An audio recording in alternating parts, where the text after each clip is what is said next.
So I remember Nelly Cruz and I stepping over into the den of the national energy ministers. By the way, there are 27 national energy ministers. I think there are only 10 major energy companies in Europe responsible for 90% of supplies to consumers.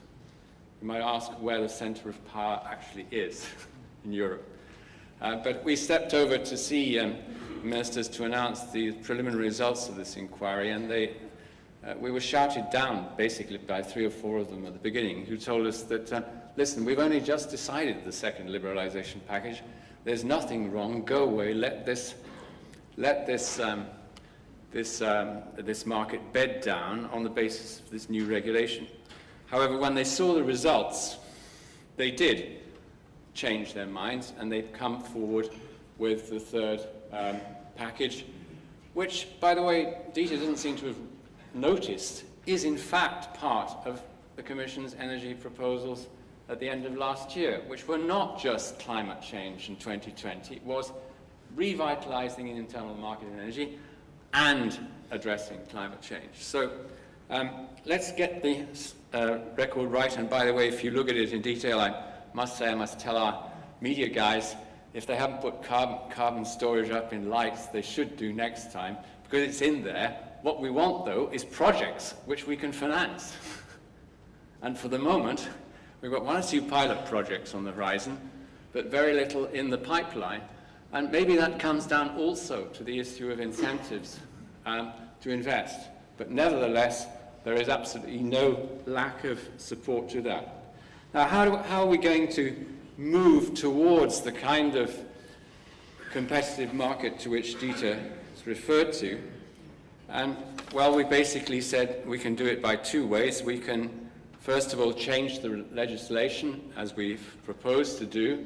And secondly, we can try and reinforce the application of competition rules to spur more competition.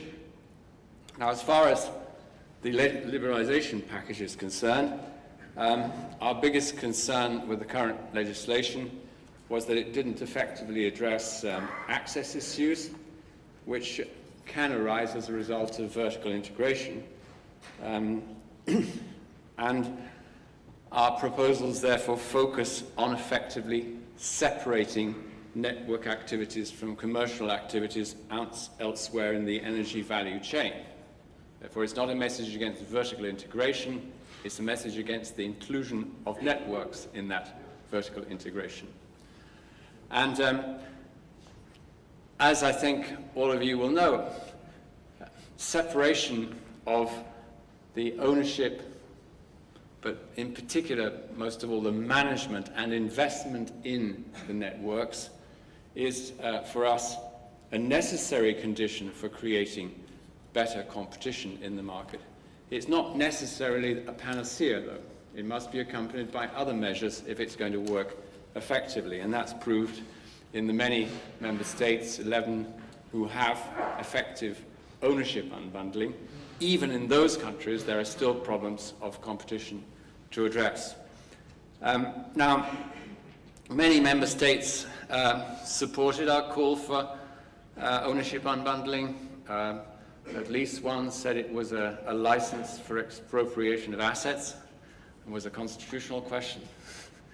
I think there are many formulae which you can attack ownership unbundling with which avoid that problem. However, in addition to the options which the Commission put forward, a number of member states proposed a third option, which was for an independent transmission operator option, which allowed the companies to retain ownership of the transmission system on condition that they are managed by an independent transmission operator and that the investment decisions in them are taken independently. Now, that could be part of an overall compromise, that third option, but it obviously has to include safeguards to ensure the effective independence of the operator. And I think that, again, we need to recognize that effective unbundling is not the miracle solution for competitive markets. It's one among a number of things which we've got to do, and regulation has also a role to play. On cross-border integration, for example, if we're going to promote cross-border integration, we need the mechanisms for coordination between TSOs. And the inquiry demonstrated that operators who arbitrage energy markets face a patchwork of rules and administrative conditions when trading across borders. Harmonizing these is essential, and TSOs should agree on a common framework.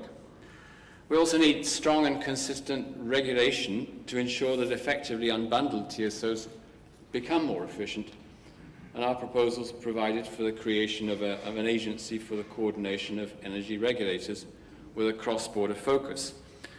We believe that that's essential as well to achieving effective market integration.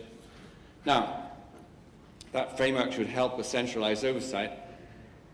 This is essential because national energy regulators have no jurisdiction outside their own borders, and in the event of a dispute on cross-border issues, a supranational body, whether it's a European one or whatever it is essential to resolve conflicts in a reasonable time frame. We hope that a single regulatory framework should make it possible to share the burden of network investments. An investment in one area may, for example, be for the benefit, partly or wholly, of consumers in another area. And it should be possible to share these costs as they bring net gains for all member states in a region. I'd also mention, too, that the Commission is working on the improvement of the current framework on security of supply. A well-functioning, effectively interconnected, competitive internal market is the first requirement for security of supply.